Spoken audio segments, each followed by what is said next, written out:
Father, once again, I pray that the words of my mouth, the meditations of all of our hearts would be pleasing in your sight, O Lord, our rock and our Redeemer. Amen. I want to ask you two questions this morning. The first one is, do you ever struggle with forgiveness? Okay, we're unanimous on that one, so we've covered that, all right? That's all of us, right? The second question is, what's the statute of limitations on forgiving people? And I don't mean time, but recurrence. I mean, this is really Peter's question. Lord, how many times do I have to forgive this person who keeps sinning against me? We have no idea what triggers Peter's question.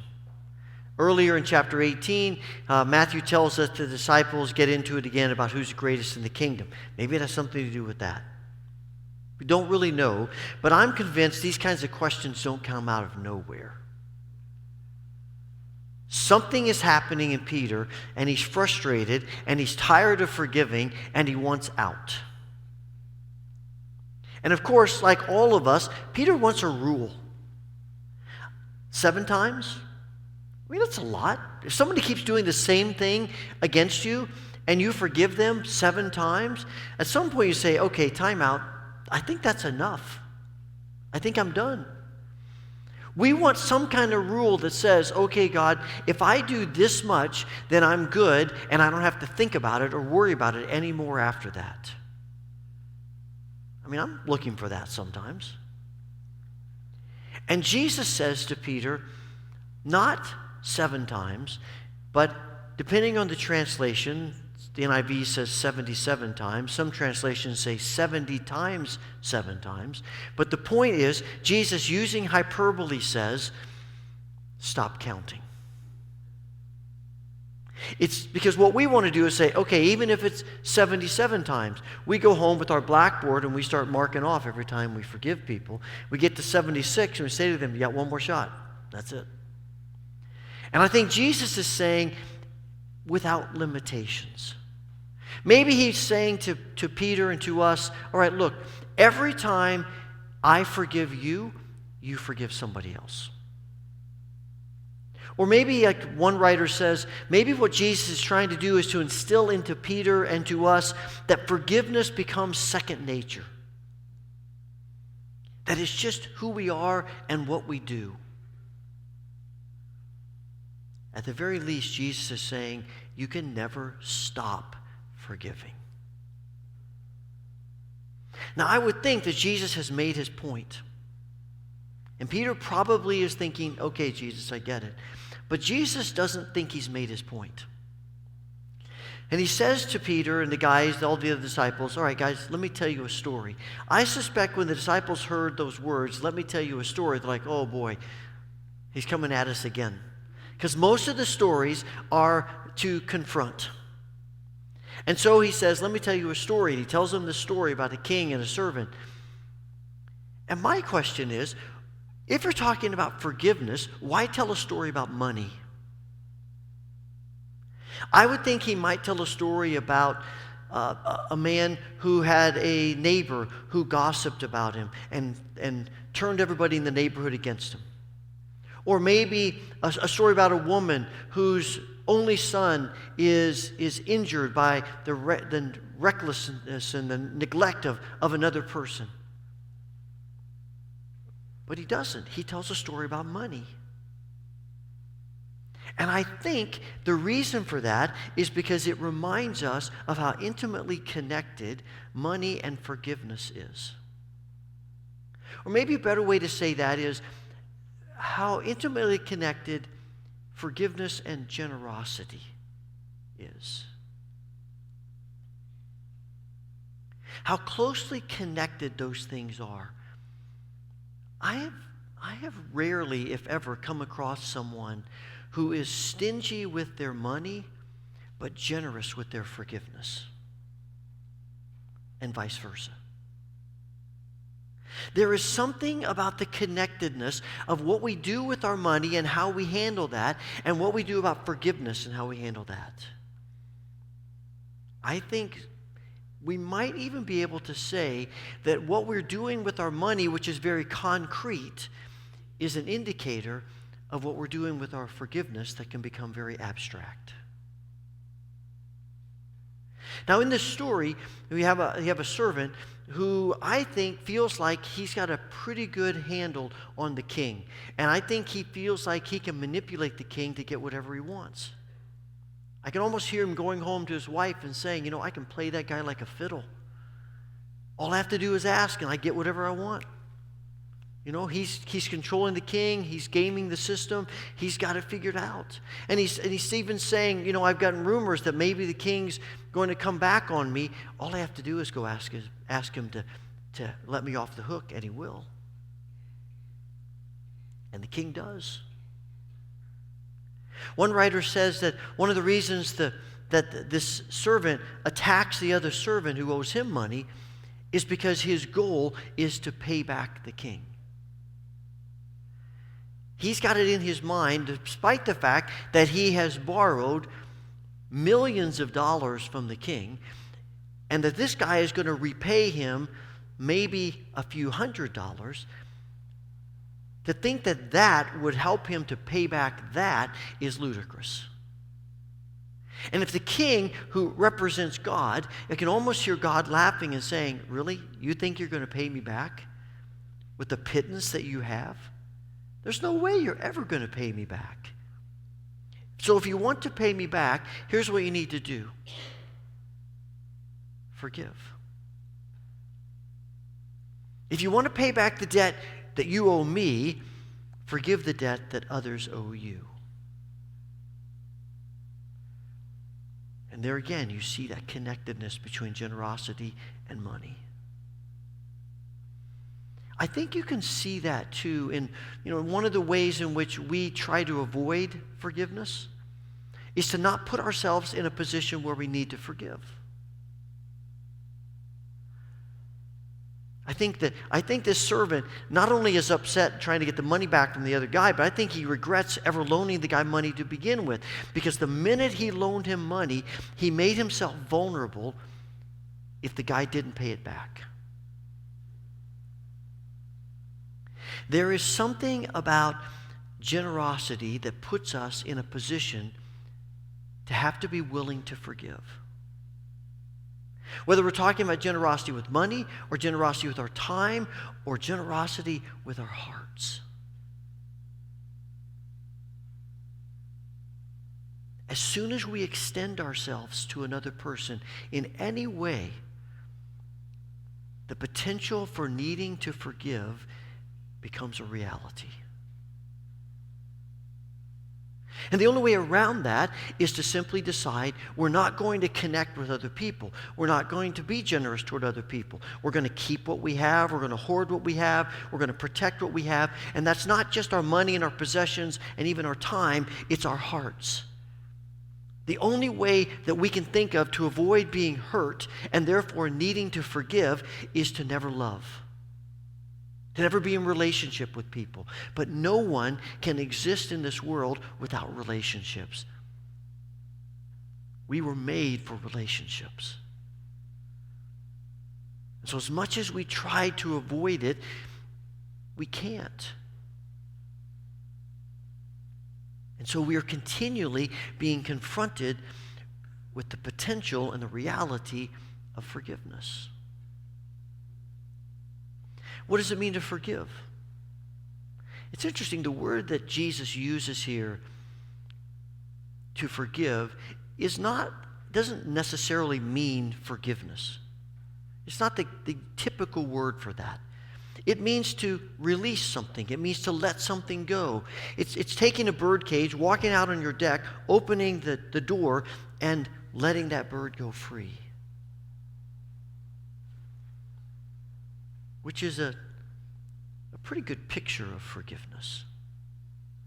It is letting go of our bitterness. It's letting go of the grudges we want to hold on to. It's letting go of the anger and the feelings of hatred, all the emotions, all of the reality of what people owe us. We let that go. But it's hard to let it go. I read about a guy who was on his deathbed. And he had a lifelong quarrel with another man. And as he was feeling like he was nearing death, he was trying to settle his accounts. And so he got a hold of this guy, and the guy came over to the man's house, and they talked for hours, and they worked out their problems, and they came to resolution. And as the man was leaving, they shook hands, and the guy lying on his deathbed said, "Now, just keep in mind, if I get over this illness, the old quarrel still stands." I mean, that's sort of what we want to do. We want to talk about forgiveness, but to really let it go is hard. I think that's why Jesus says that what we're asked to do is to forgive from the heart. And when I think about forgiving from the heart, that brings me back to the want to. It's not just forgiving with our words, it's forgiving with our hearts. It's wanting to forgive. And we've talked about this at different times in the past, that there is this calling of a want to let things go. Sometimes we're at a place where we can say, "Lord, help me to forgive this person." But sometimes we're not there yet. Sometimes the only thing we can pray is, "Lord, help me to want to forgive this person." Sometimes we're not even there yet. Sometimes the only thing we can pray is, "Lord, help me to want to forgive this person." Sometimes we're not even there yet. Sometimes it's, "Lord, help me to want to forgive this person." And it can go on and on. From our hearts, there is something in us that is saying, "Lord, you know where I am. You know the pain is so deep that I'm about 6 or 8 or 20 want-tos from getting to that place that I should be. But help me to start." And the thing I love is that God says, just start where you are. That's the only thing you can pray, is start where you are. But that's forgiving from our hearts is right there. It's that want to.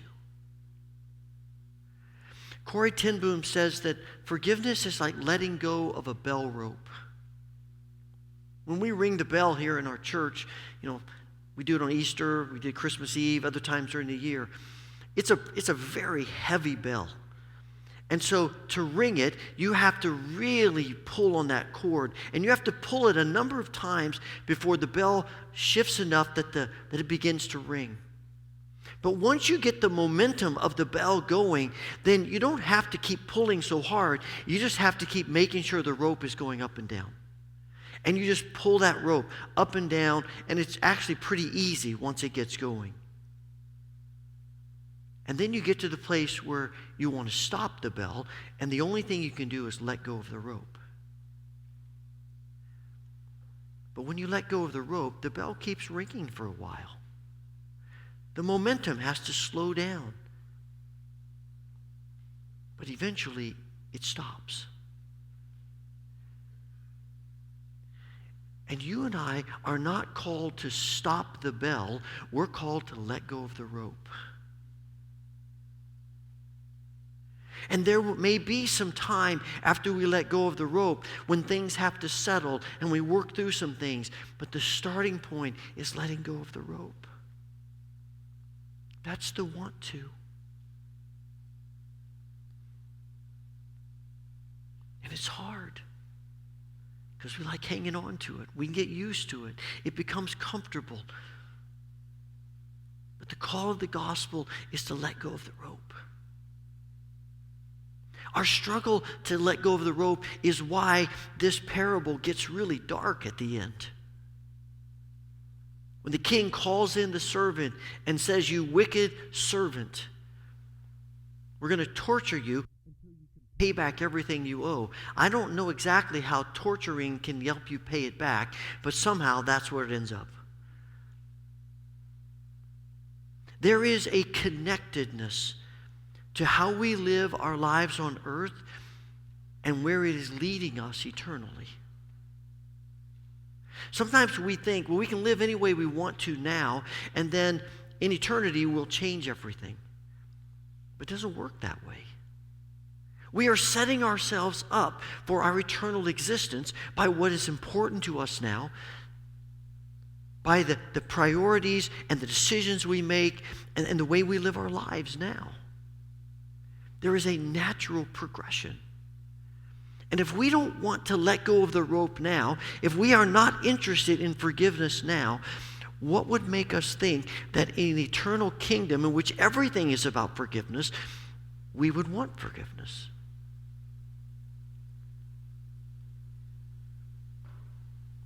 But I think that torture starts now if we're unwilling to forgive.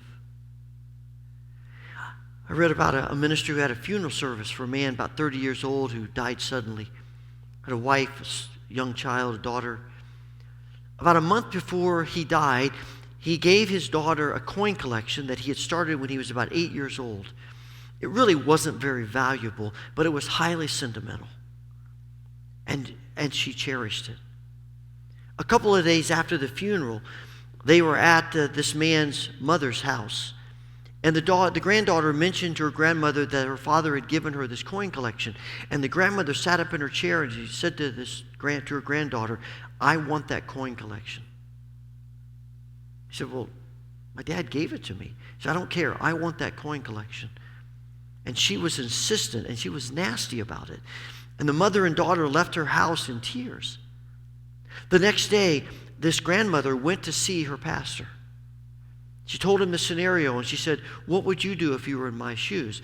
And he said, "Well, I'm hesitant to tell you what to do, but you asked me what I would do.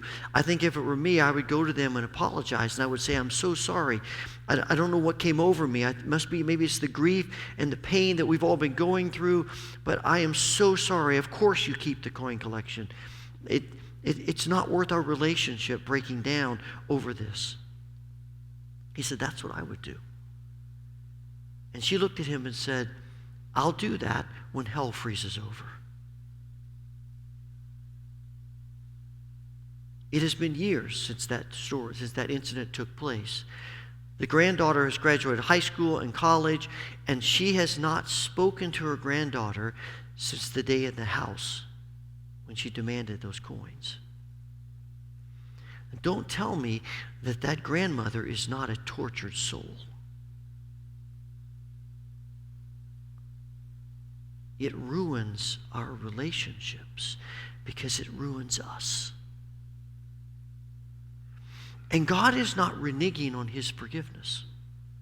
You almost get the feeling that the king calls the servant in and says, "I forgave you, and now I'm going to unforgive you." If that were the case, and the king represents God, we would have absolutely no security about God's forgiveness.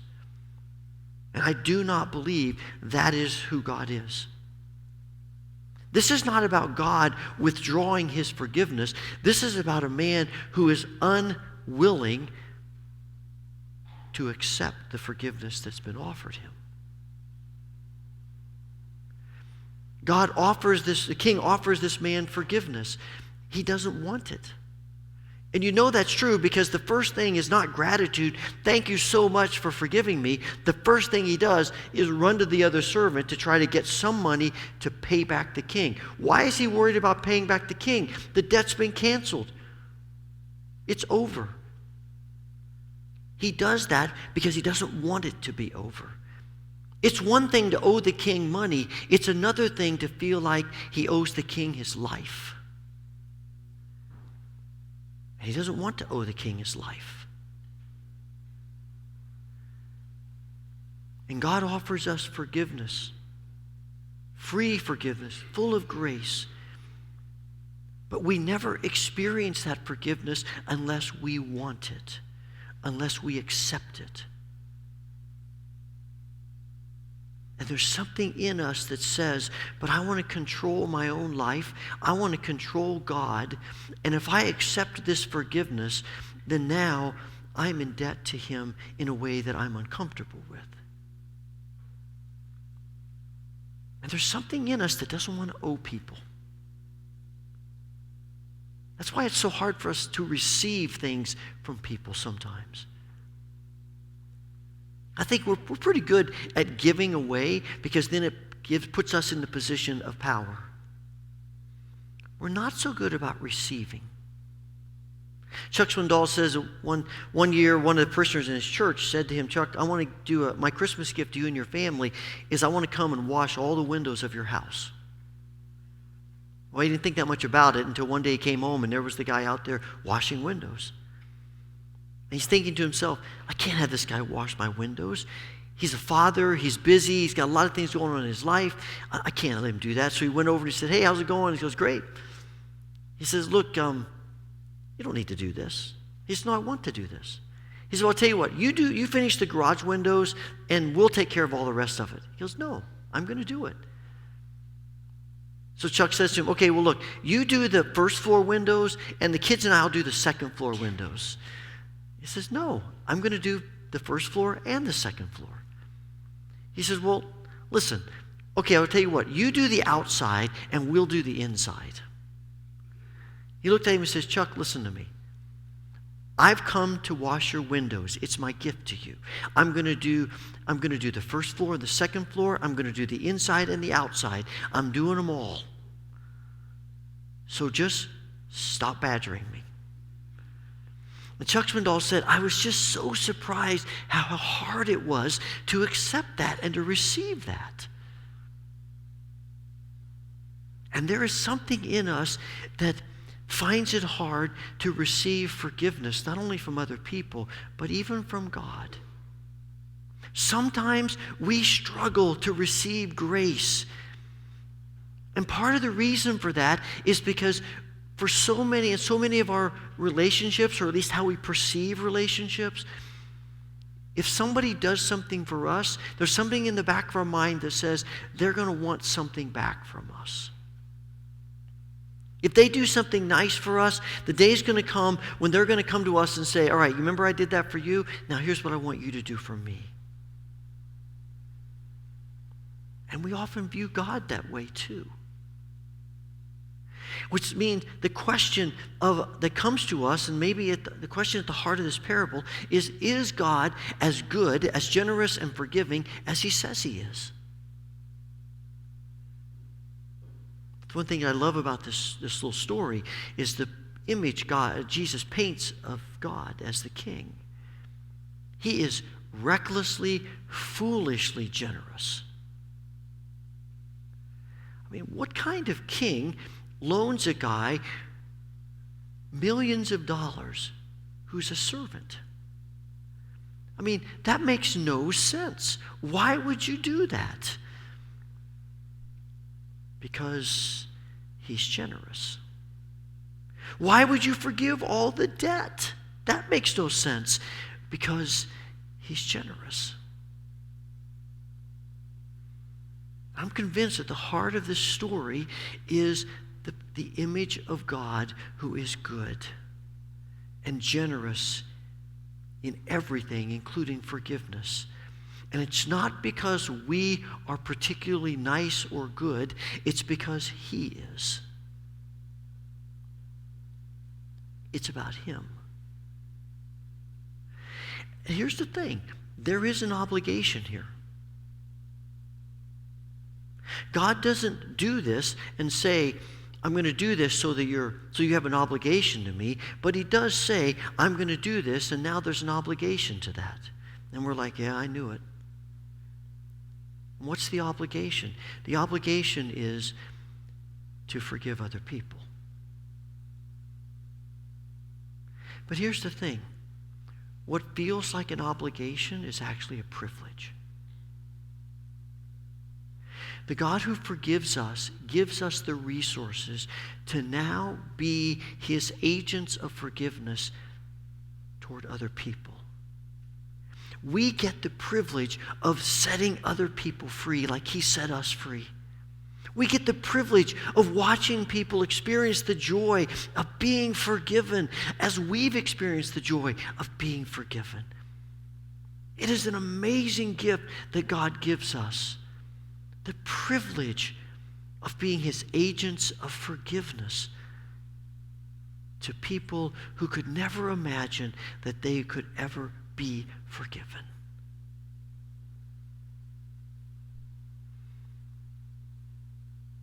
And I'm convinced that that's what the point that Jesus is making here. I don't think the point so much of the story and even of the kingdom is we ought to be people who are better at forgiving. I think the point of the story, because it's the point of the kingdom, is that God has offered us amazingly generous, reckless forgiveness. Will we accept it? And in accepting it, we can then become people who are recklessly generous with other people. I'd like for us just to take a moment of silence. Just ask ourselves a couple of questions. Is there someone that we know we need to forgive? Let go of the rope.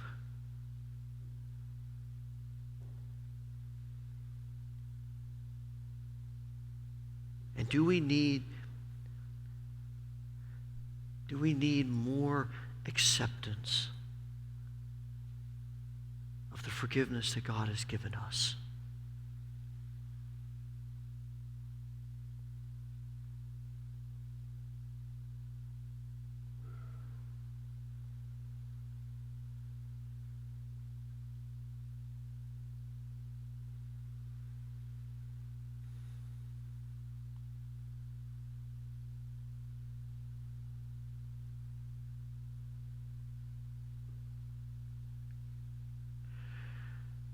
Father, thank you for your generous, unmeasured forgiveness.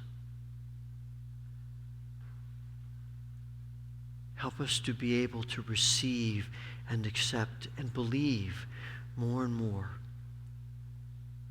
of what you are offering us, that we might be people who can lovingly, joyfully offer it to others.